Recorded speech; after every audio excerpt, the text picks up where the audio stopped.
Good evening. My name is Michael Milanoski, your acting town manager, and welcome to Office Hours with the Town Manager. The purpose of this show is to provide an overview as to some of the projects and what departments are doing in town so that the citizens of Cohasset can get a better understanding of where your taxpayer dollars are going and the work that your volunteers and staff members are doing on behalf of the town. This show tonight is focused on addressing the safety, mobility, and access on the Route 3A corridor through Stuart and Cohasset. With me this evening is Stuart Ivimey, who's the chairman of the planning board, and Clark Brewer, who's the vice chairman of the planning board. And I just want to preface this whole discussion tonight. This is a conceptual plan that has been put together through the funding from the Boston Metropolitan Regional Planning Organization, conducted by their central transportation planning staff. So based upon that, I'd like to turn it over to Stuart Ivimey. And Stuart, would you describe the genesis of this project and what this is all about, the study? Thank you, Mike. I've been on the planning board for about 9 years now, and throughout that time, various members of the board have been repeatedly talking about the concern with Route 3A and how Route 3A is hazardous to drivers and is becoming overused with the amount of traffic on the road and is likely to become more and more in demand as the towns to the north and south of us grow. Specifically, we are the local shopping area for northern Scituate and a good bit of Hingham and a lot of Hull, which generates a lot of traffic. It should be no mystery to anybody, Mike, that there are more than a handful of accidents on Route 3A. It's difficult to get through it sometimes, and in many spots are downright dangerous. About 3 years ago, myself and another member of the planning board, Charles Samuelson, went to the police chief to talk to him about whether there was any statistical data that would support our theory that Route 3A was getting out of hand. And he informed us at the time that there's approximately 1.5 motor vehicle accidents per week on Route 3A, which is an alarming number. And just to interrupt you for a second, is when a project comes to the town to build a new subdivision or a new commercial development over a certain square footage, that project goes in front of the planning board and you have a responsibility to look at the traffic flow in and out of those developments and on-site circulation. Correct. And each time there is a proposal that will be along Route 3A, we will request a traffic study to see what impact that new project will have on 3A. Now, going forward, we expect that the demand on 3A to become even larger, mostly because there have been numerous projects that have been permitted, some not yet developed, along the corridor. Specifically going from north to south is the Old Colony mixed-use development, which is the new shopping center and gym and housing units that are right next to the train station. Then moving south, there's a commercial development that's been permitted on Scituate Hill, and that's the hill next to the medical building on the west side of Route 3A at the intersection of Pond Street. And then you move farther south and you have Avalon, which we know is hundreds of units and hundreds of people who are either living in or going to be living there. We've also permitted a new large box, if you will, at the Stop and Shop Center that has not yet been built but is permitted and presumably will go forward at some point.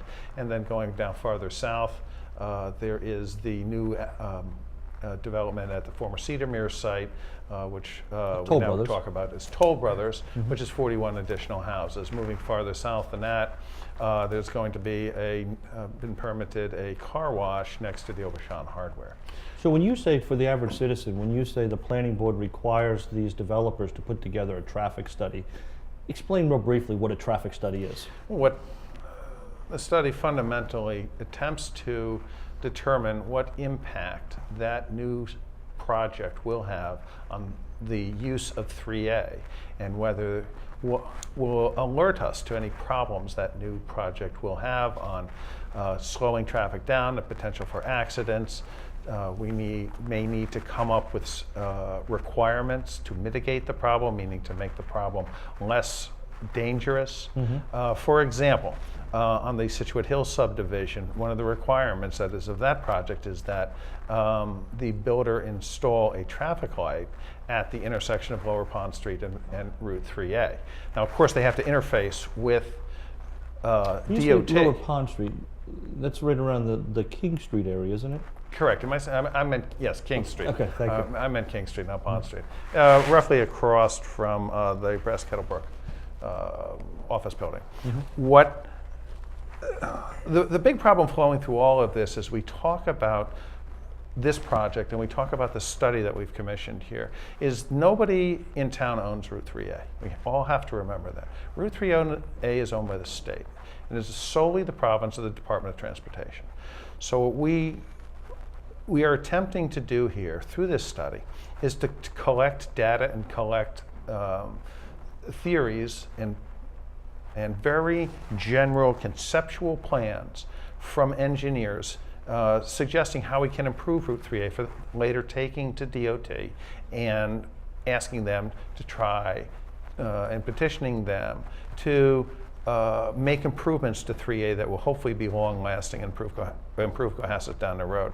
So understanding what the need was to try to improve 3A and try to get ahead of the 3A problem before it becomes a problem that is out of hand. So to prevent 3A from becoming what is Route 139 in Marshfield, which is a completely unworkable part of highway.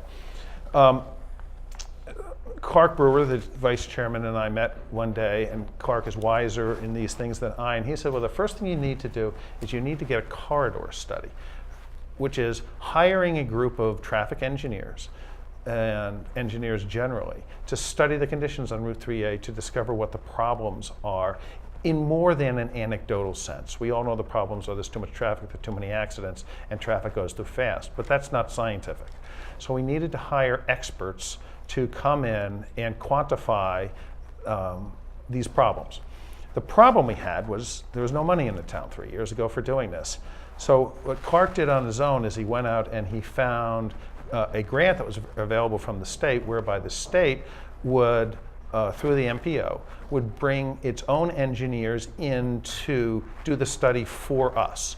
To some degree, that's an advantage too, because if we have an independent set of engineers studying the project, we don't have to worry about people coming to the project with preconceived notions. Clark pushed an exorbitant amount of paperwork through the system and multiple phone calls and just refusing to hear the word no. Finally got the grant, and we beat out about 14 or 15 other towns, and this permitted us to retain these groups of engineers and professionals to study the problem at a price that Cohasset could afford, which was at no cost to Cohasset. So that's fundamentally where we are. Now today, and the purposes of this meeting is, this broadcast, is we want to educate everyone in Cohasset to the greatest extent possible about what is going on with this. And for everybody to understand that what we're doing now is we're still in the data collection phase for the final conceptual drawings and recommendations that will come out of the Central Transportation Planning staff. It's very important to the Planning Board, and it's important to MPO that the Cohasset residents and the Cohasset business owner have an opportunity to have their thoughts and their input on what the problem is on Route 3A to be before the engineers, and for the engineers to consider those as they're making their conclusions and making their general recommendations. What we have before us today and what you'll be looking at is the draft conceptual plan that comes from the MPO as to I don't want to call it a 30,000 foot view of the 3A problem, but it's about a 10,000 view assessment, 10,000 foot view of assessment, and their general ideas about what can be done going forward and their general suggestions about what can go forward. Understand, this is not the end of the story here. This is only the first step in about 500 steps that need to be taken to really implement meaningful change on Route 3A. Because after this, we are going to, as a town, going to have to get together and figure out what of these recommendations we need to try to enact first, and which ones we want to group together. Then there's going to be the colossal problem of funding. We need to marshal our political assets, and Senator Hedlund, who's been very supportive and very helpful in us getting this grant and is behind this effort, both with Representative Bradley, whose staff has been tremendously helpful in attaining the grant, and we know continue to be interested in this project, to not only create the financial wherewithal to start to improve Route 3A, but also we're going to need to marshal political pressure and influence to convince DOT that a change needs to be made, and this change needs to be made in Cohasset. Stuart, that's a good point, and maybe a segue into my talking about the background of the plan from my perspective a little bit. Essentially obtaining a grant through the CTPS and the MPO's program, of which Mass DOT is a member, will provide some upfront influence to having our recommendations taken seriously and implemented by Mass DOT where possible. It has been a number of years. I think it was about 3 years ago that we sat down at lunch and started talking about the 3A corridor study. Then we talked at planning board meetings generally about it with some of the other members. It's really been a team effort. I've been lucky to be able to attend the Metropolitan Area Planning Council meetings every month, where I get to find out about grants. And there are grants that have been coming in that I've applied for over the years for a variety of planning issues that I get to find out about the planning grant, and I bring them back to the town, to the planning board, to the town manager or the selectman, whichever party is sort of appropriate. But I've been a point person for that. And fortunately, this corridor study funding money became available at a time where we really needed it. And it was a service grant, but I think the value was something like $60,000 of consultant time for this project. So, I mean, it's true, we compiled as much information as possible, but it was really a team effort. And so here we are, we've gone through the history and been able to assess why this study needed to be done. Clark, you've been spearheading this and have been able to secure $60,000 worth of value to do the study.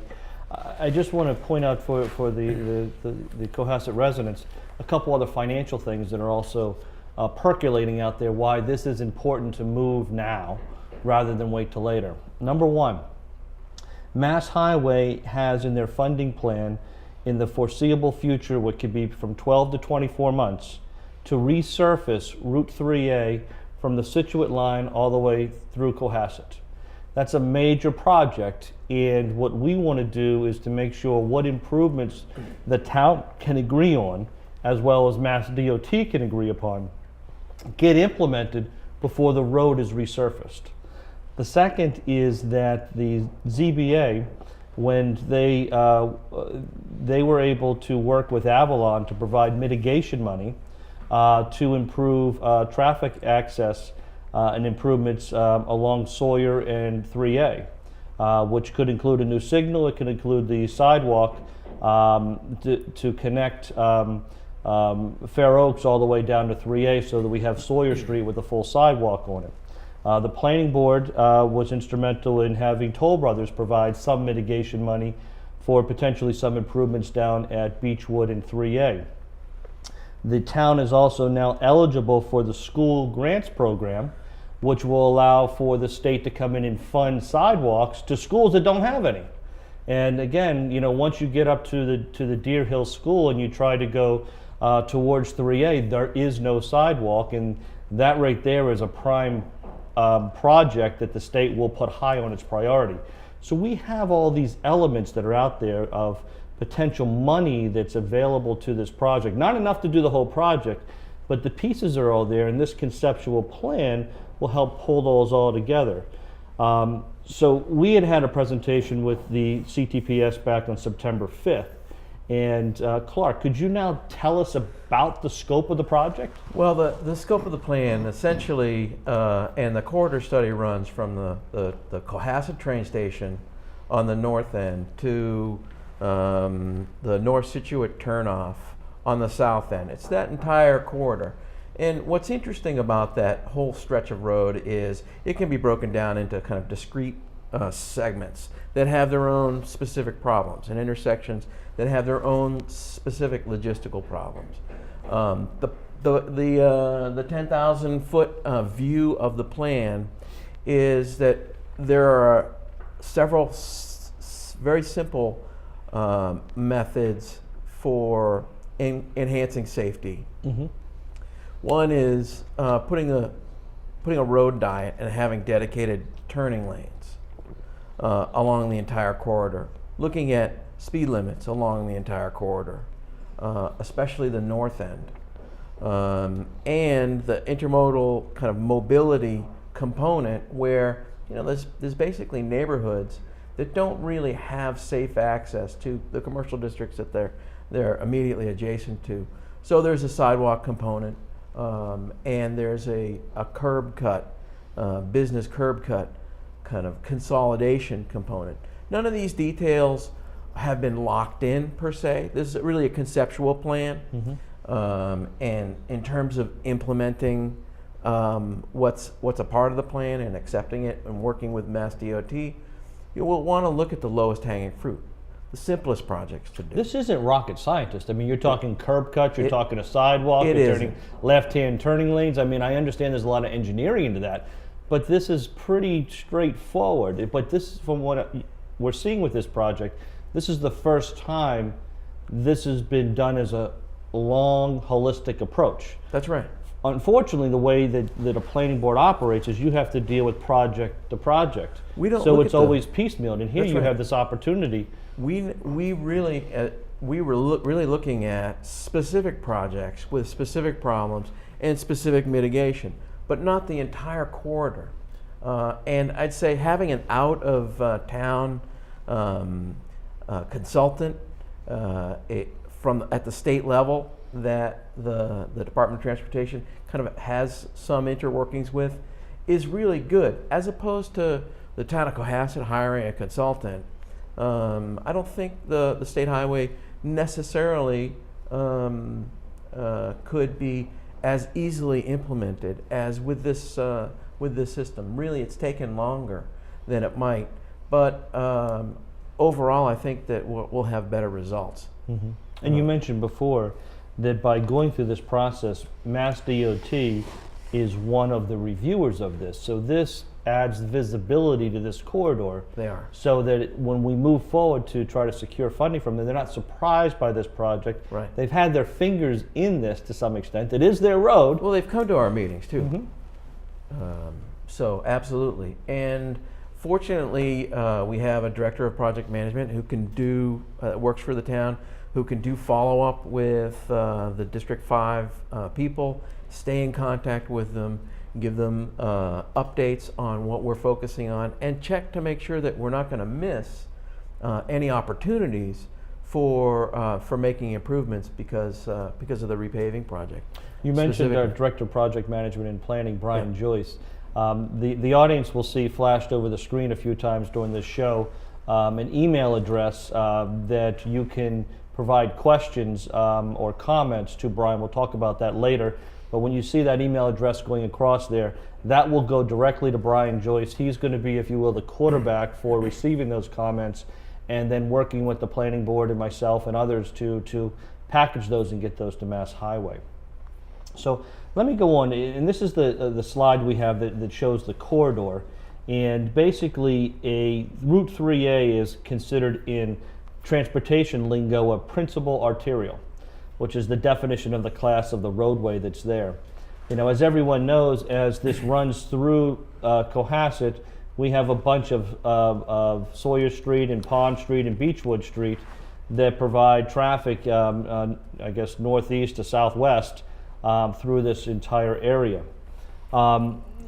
on this slide, and it may be difficult for some people to see, and these numbers may not mean a whole lot to most people, but the average daily trips looking at the intersection of Sawyer Street and 3A is 19,500 average daily trips. Mike, one interruption. Do we have this up on the website right now?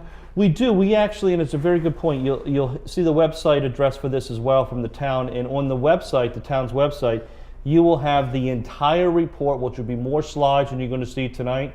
You'll actually have narrative write-ups on this, and we've also posted, the town had an independent review of this done, and you'll have their 2-page memo based upon what their review of this conceptual plan is.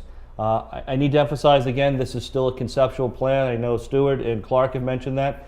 This is a conceptual. It starts the ball rolling. It puts some lines on a piece of paper based upon some smarter people than myself and others looking at this to try to address some of the issues that we have in this corridor.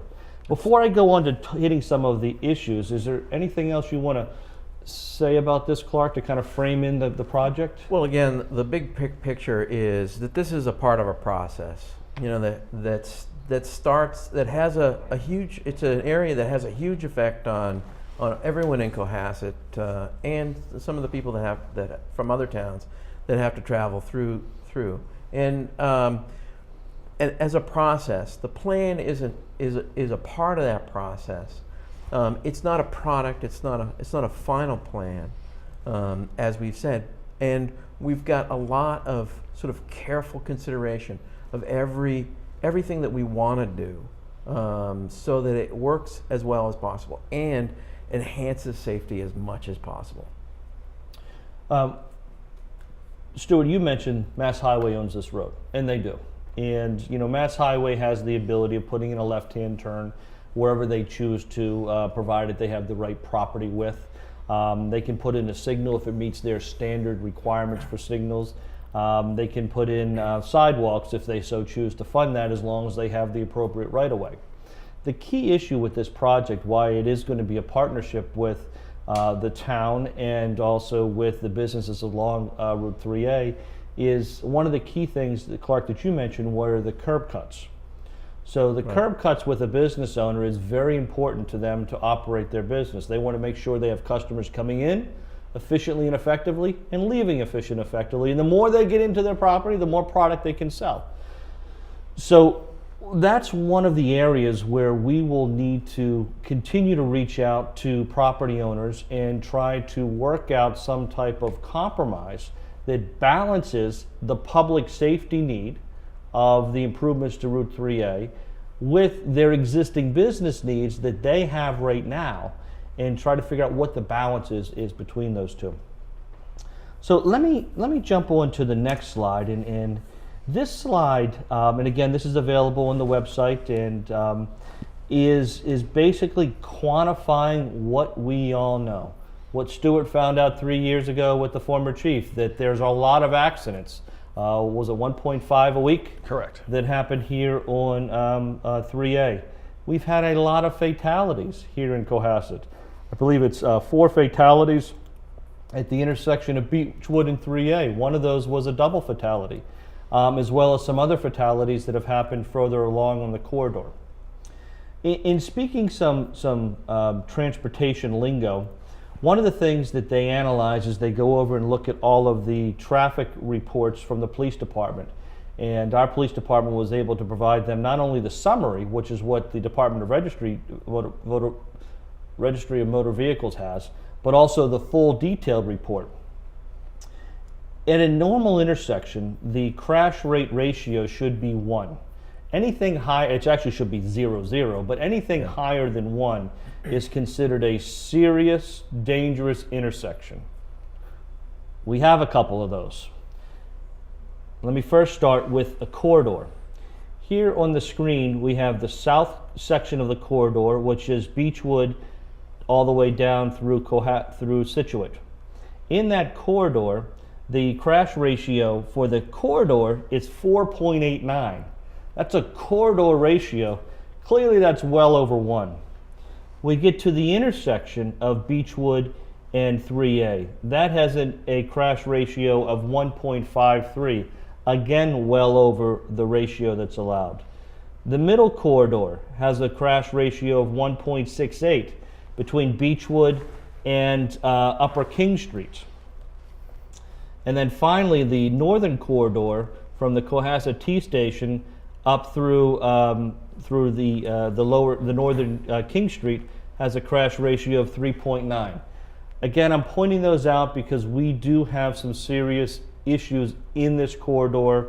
We have more accidents than is the norm, and we have some key intersections that are very dangerous, including Sawyer Street and Pond Street, which are 0.97 and 0.98, just under the thing, but again, it's a serious issue. Now, what you just laid out too, Mike, is a crucial element of where what we're going to need when we go forward and we go to DOT and when we get it in front of the executives there to attract attention to solving this problem and not Abington's problem or Barnstable's problem or somebody else's problem. By saying, look, we have had this studied, we've had it studied by the state's people, and they acknowledge and they have quantified what we already know anecdotally is this is a dangerous strip of road.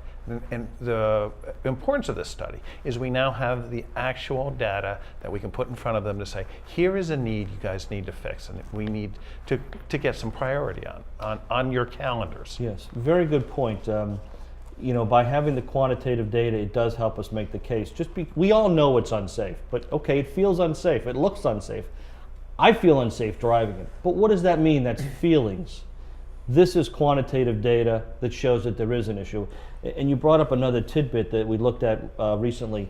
The 3A corridor going from Quincy, north of us, all the way to Duxbury.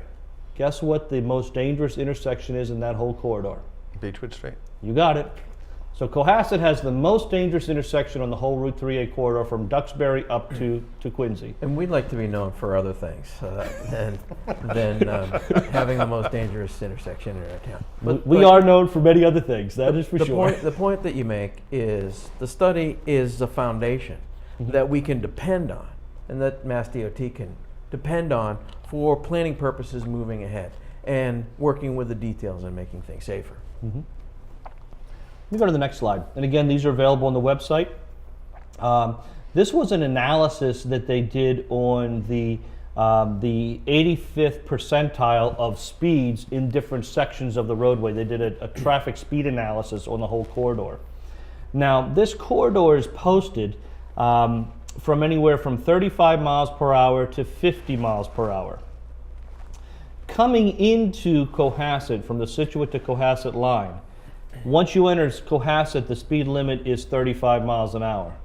But the cars that are coming in until they hit Curtis are coming in at an average of 54.6 miles per hour, well exceeding what the speed limit is. And we have some other areas within this corridor where there are significant increases on the speed, and it's primarily within the northern traffic route is where you see the biggest differential of people speeding on the northern piece. But again, this is an analysis that gets into the details that we looked at, or that they looked at for the study. What I found was it's a really interesting kind of human nature study where cars going downhill tend to exceed the posted speed limit a little bit more than cars going uphill. When there's a wide open road as opposed to a narrow roadbed, people tend to just go a little bit faster than what's posted and what's safe. I certainly think that the 45 mile an hour speed limit between Stop and Shop and the Lower King, as a first pass, should be lowered to 35. And you know the south end where Beechwood and Shaw's is, it's posted 35 miles an hour, but really that's a 4-lane road that's designed for 55 mile an hour traffic. It's actually designed for 65. But, right. Which doesn't really make any sense. And these are the things that we will put on the table first for making changes to. And those are included in the plan, and I just, this is an opportunity to try to describe how DOT looks at things. DOT puts a speed limit on the road based upon the design of the roadway. Now, what we've identified in this study, when they originally put those speed limits of 50 miles an hour on there, some of the design in other curb cuts have changed that it wouldn't have that new rating anymore. So to your point, Clark, is that, you know, through this study, it's been identified that we need to relook at some of these postings. Again, this isn't, I wish it would be 25 miles an hour, because it's not a wish, it's a requirement under federal regulations that if a road is designed a certain way, thou shall have X speed limit. But it looks like ours have, because of the growth and other issues, we may be able to reduce that on a little bit. So let's go over what we have quantitatively. We have all the accident data. We know what the crash ratio is. We now have a speed analysis done for the roadway. Two quantitative pieces we don't have. The third piece is this is turning movements that were done at each one of the intersections, all the signalized and unsignalized intersections. And once you get into this, you can see the percentage of the cars on the peak hour in the AM or the peak hour in the PM, whether they're taking a right, a left, or going straight through the intersection at each one of these intersections based upon this bubble blowout. And that's a particularly good tool for driving the redesign of those intersections. Some of our intersections are only designed to not have a straight and a right. They're not really designed to have a left or vice versa. Right. And therefore you don't have those turning movements where they would actually be needed for some of those. This is even a little bit more detailed, because beyond the turning movements, once you have the turning movements, they can analyze as to how long it takes someone to make those turning movements, which is how they define level of service. Level of service of an intersection is rated just like when you were in school: A, B, C, D, E, and F. If you're an F, you're failing. When you look at a lot of our intersections here, a lot of them are at E or similar, that they are failing at or you know, close to failing at some key time periods. Yeah. So you need to take that into account when you start to look at redesign. Is how do you move those up to a BC versus a DF? So now we've got our turning movements and the time it takes to turning moves. Three significant pieces of data. The next piece of data is with each intersection, they went through and took each one of the police reports and put a composite map together to show where the accidents occurred and what type of accidents occurred. Was it a pedestrian that was hit? Was it someone on a bicycle that was hit? Was it a deer that was hit? And was it a head-on, an angle, a rear end, a side swipe, or an out-of-control vehicle? And they went through all the intersections and put this together. This is showing Pond Street and 3A. Primarily what you're seeing is, in this analysis, you're seeing a lot of rear-end collisions that happened with people jacking on the brakes at the intersections or whatever it may be. There are some turning movement accidents, people taking left-hand turns, but predominantly in this scenario, you see a lot of rear-end collisions. But again, another level of data that we didn't have for the whole corridor. Mike, can I interject something here? And I want to point out, this is an area of study that we really need the public's help on.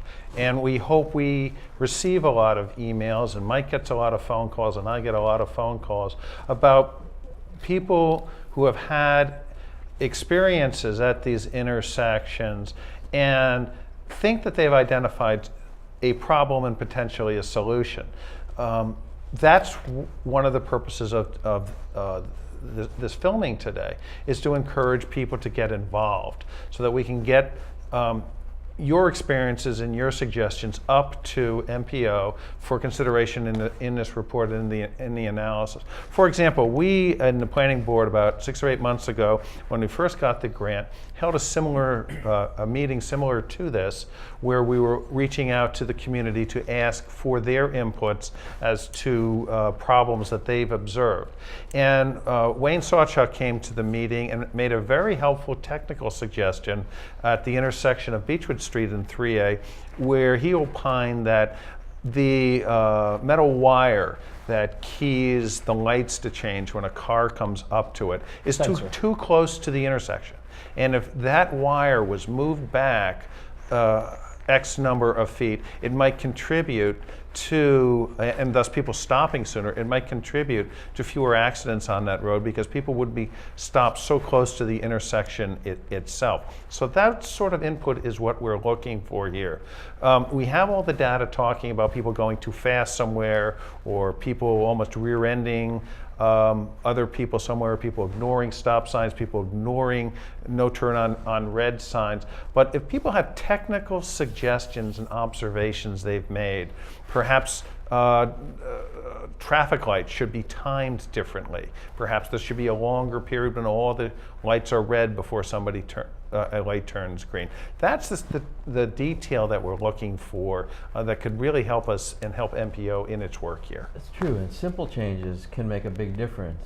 And one thing that we need to be careful of and get the support of and input from experts is we don't want to turn anything backward. We don't want to make anything more dangerous because we've made a change. So the things have to be looked at very, very carefully. Thank you, Mike. So again, this intersection is Pond Street and 3A. As I previously mentioned, this one had a crash ratio of 0.98. So just, isn't critical yet, but it's only 0.2% before it becomes critical. And you can see the number of accidents that have occurred at this intersection. Now let me go to another intersection. This is our favorite, right, Mike? This is Beechwood and 3A. So with Beechwood and 3A, you can see, and I'm just going to go back to the last one, the traffic accidents here were pretty much along Route 3A being rear-ended. Now we come to Beechwood and 3A, they're all over the place. Right turns, left turns, rear end, out of control, this car spinning, that car spinning. Left hand, right turn, in coming in and out of these curb cuts, head-on collisions. It's a dangerous intersection. This is some of the value of the study here, because somebody has actually sat down and put hours of work into to filter through those police reports to determine the directions that cars were moving and to map out the true dynamics of the accidents, so you can see where the problems are. There many of them are people not paying attention to rear-ending the car in front of them. It doesn't say it on here, but you can certainly see it as clearly as the nose on your face. As many of these accidents are caused by people trying to beat the yellow/red light. People may simply going too fast. So this slide here and the analysis that can be taken from this slide is really a microcosm of all the issues along Route 3A. There's several curb cuts that are contributing to the problem here. For those who don't know, a curb cut is a driveway leading to a business. It's a cut in the curb on the side of the road that allows traffic to leave Route 3A and go into a driveway, into a business or parking lot, something like that. So that's what we mean when we say curb cuts. And so that adds another element of danger, because obviously people are coming in and out of that driveway as traffic's going by. Yeah, and like I said before, it's an excellent design tool, even though it's based on tragic crashes in some cases. It's an excellent design tool for solving those problems and minimizing them in the future. Well, this slide shows the accidents that have occurred, the crashes. Now these are reported crashes. Not all crashes are reported. That two vehicles that rear-end each other may want to just not report it and get their cars fixed privately without filling out a police report. But there are 64 reported crashes at this intersection. 14 of them were injury cases, which in essence meant an ambulance carted somebody off. Right. And again, we know some of these were fatalities. And don't forget, Mike, we're paying for this, because we've got to pay for the fire and the ambulance and the police who have to respond to these. We don't get extra funding from the state because we have a section of Route 3A that is particularly hazardous. We have to foot the bill for this. Yes. The other piece that the MPO looked at it, or transportation planning staff, is trying to get what the profile or the cross sections are with our roadways in Cohasset. And generally they're two 12-foot lanes with 2-foot shoulders in both the business districts and the residential districts. But for the southern business district along Shaw's, where you do have these 4 lanes of 12 feet wide each, plus 2 shoulders. This bottom one is a significantly wide cross section that we have in town. So in essence, that kind of creates the data portion of the analysis they did. Then based upon that data, the transportation planning staff started to put lines on paper as to what types of reconfigurations needed to be done for different areas. We're going to go through these slides. These are very detailed slides. Again, we want you to look at these online and get a copy of them. We have identified that there are some flaws or some things that may need a little bit more work on here, and we have started working with some of the business owners that are in here. So any line you see on this paper is not final, and we want to make sure that is clear. It's still a conceptual plan, but those that were in Boston looking at all the data, this is what they thought would be the best solution to start the discussion with. And let me amplify that again, Mike. What we're looking for in generating this broadcast is further input from the community that can go into this report and may influence the outcome of this report. And you'll notice when you go online, the report states that it is the draft. This is not the final. So we're reaching out to the community to see what else the community might have to assist us and assist the experts in this project. A common theme you'll see throughout all these slides is to put a sidewalk on Route 3A, to where there's 4 lanes, to move those down to 2 lanes with a center turning lane for left-hand turns in appropriate areas. So you'll see that constant theme throughout this. We're going to start on the northern section, right around where the Avalon development is. Mike, can I interrupt just for 1 second and point out to some folks that may not be, it sounds a little bit counterintuitive, but why would you want to make a road narrower? When I first got on the planning board, it made absolutely no sense to me, but I have since learned that when you make a road narrower, people tend to slow down. The wider you make a road, the more it looks like a freeway and the more it looks like you can go fast, the faster people are going to go. So by narrowing the road, and you can actually make a road safer, although most people won't think so. The common reflexive response to how to resolve a traffic problem is to make the road bigger. Many times it makes no sense, because what you're actually doing is encouraging people to go faster, use less care, and thus create more problems. And I have a theory that cars expand to fill the available asphalt. So if you simply make the roads bigger, you're just going to be inviting more traffic to clog them up. We also call it a road diet, and that's used throughout the planning community. So this first slide, figure 10, is a long-term improvements proposing, again conceptual, at the area around the Avalon project and Dunkin' Donuts. This is showing some curb cuts that are being proposed, and again you're seeing some left-hand turning lanes being built throughout this section. The next slide is the intersection of Sawyer Street, 3A, and Upper King Street.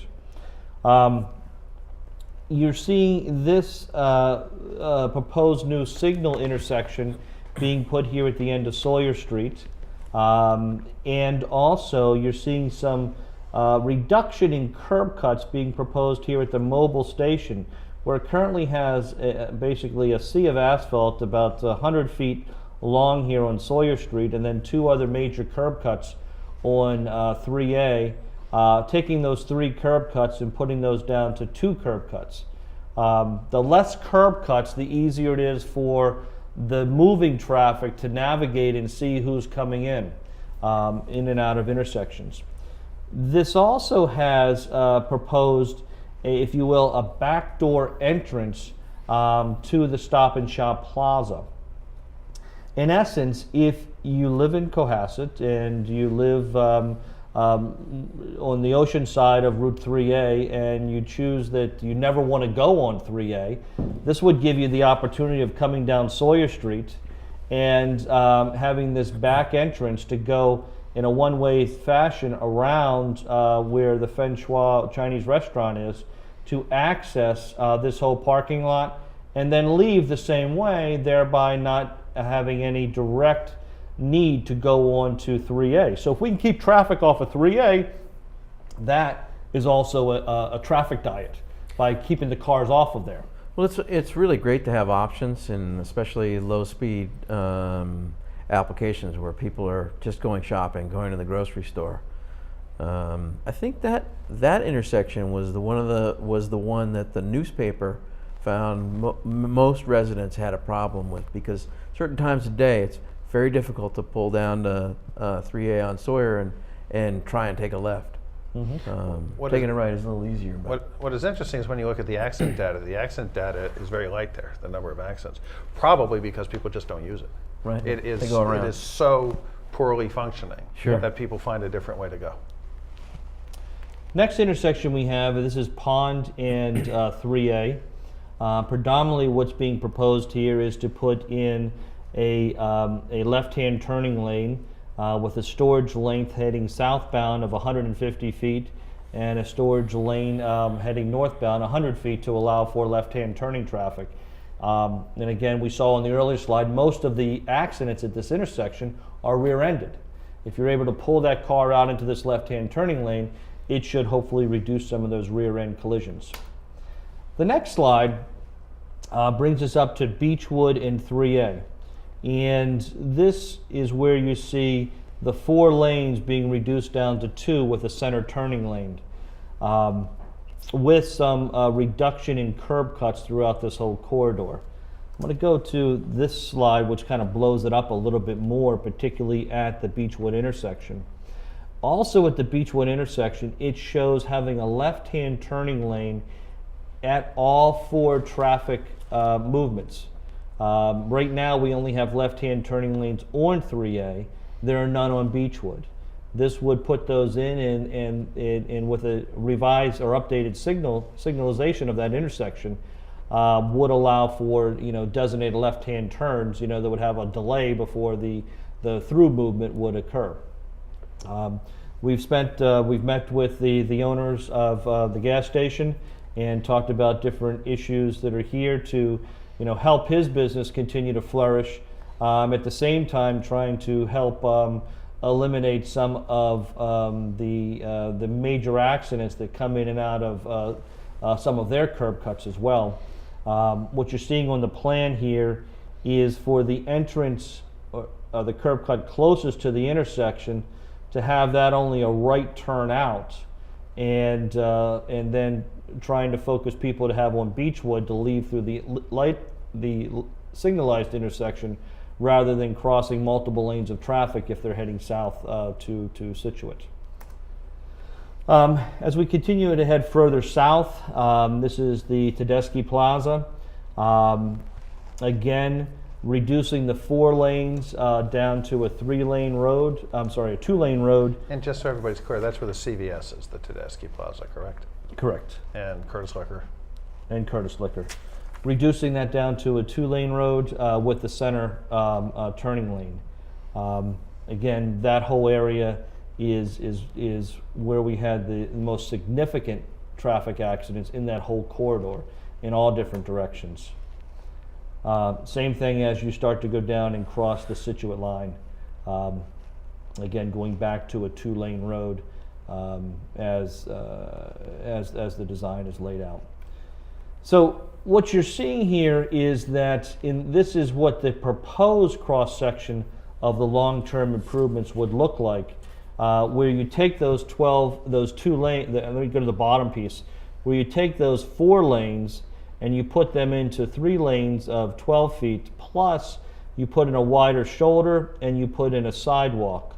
along both sides to allow for the wider shoulders would allow for better bicycle access where they can be shared in the wider shoulder. Sorry, Mike. One correction. The sidewalks proposed for just one of the sides. Oh, I'm sorry. But You're right. But the wider shoulder is proposed for both. Correct. So, you know that. Oops, I lost that last slide. Let me hop back there real quick. So that is the product, if you will, of this conceptual study is going through and making these proposed curb cuts and roadway redesign that has been put on the table right now. And here's where we need you as the residents of the community to provide further input so that we know what pieces to move forward with on an expedited manner. There are some timelines that are coming up, as was mentioned, with Mass Highway looking to resurface the entire roadway.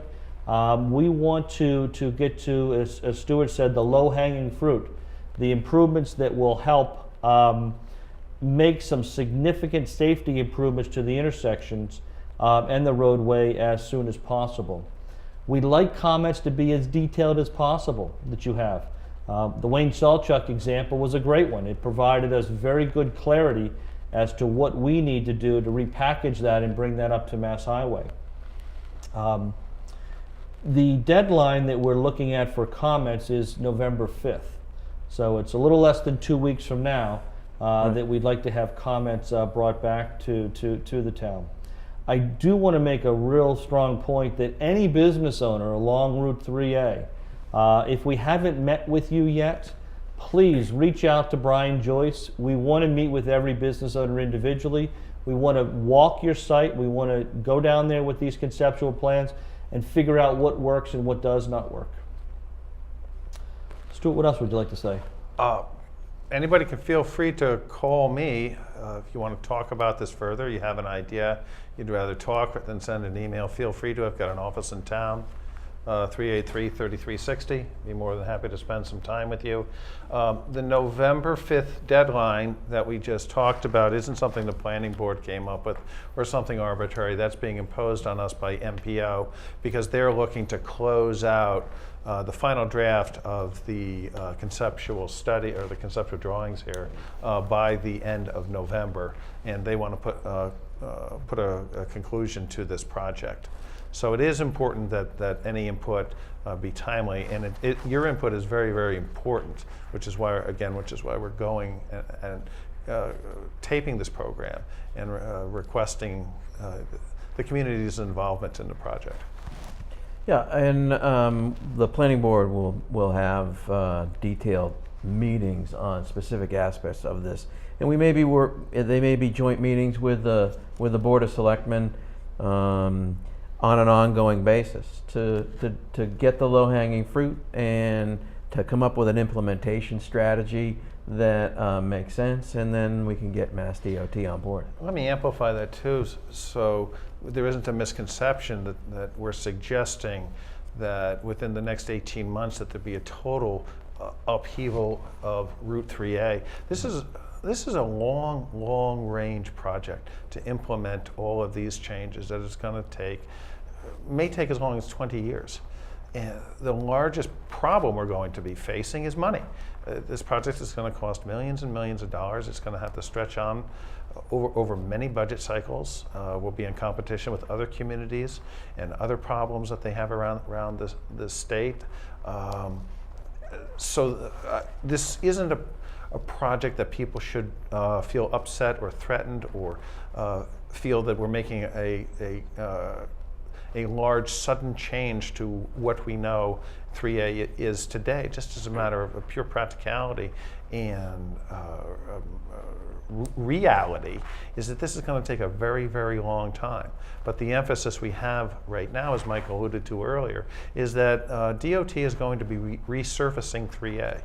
And we sense it'll be a showstopper for changes to Route 3A. If 6 months after they lay the asphalt, Mike goes in the office to them and says, hey, we'd like you to change this, they're liable to look at us and say, get out of here. We just spent $5 million repaving your roads. We're not changing anything. So we want to get that.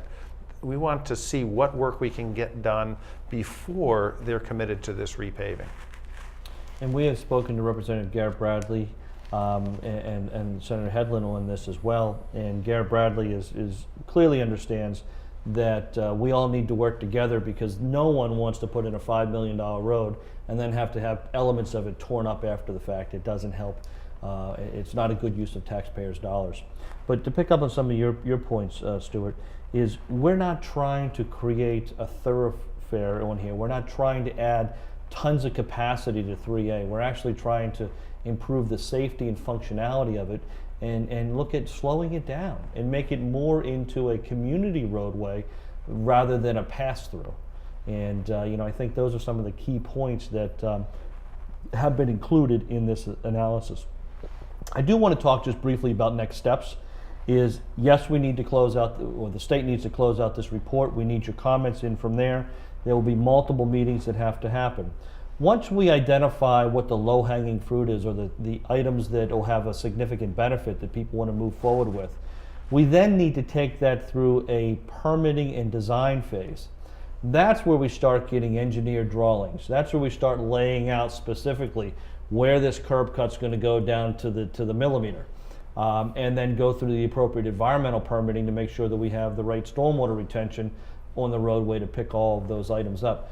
After that's done is when construction would occur, and that permitting and design, depending upon the complexity and how big the scope is, could take a couple years, or small intersections, it could be done in 6 months.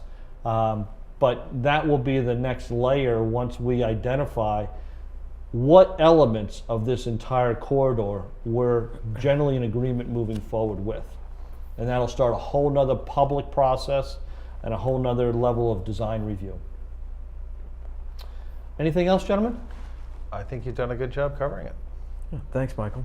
Thank you all, and thank you, residents of Cohasset, for watching this episode of Office Hours with the Town Manager. Again, if you have any questions, please reach out to any one of us, but also to go directly to Brian Joyce with the email that you'll be seeing across the screen.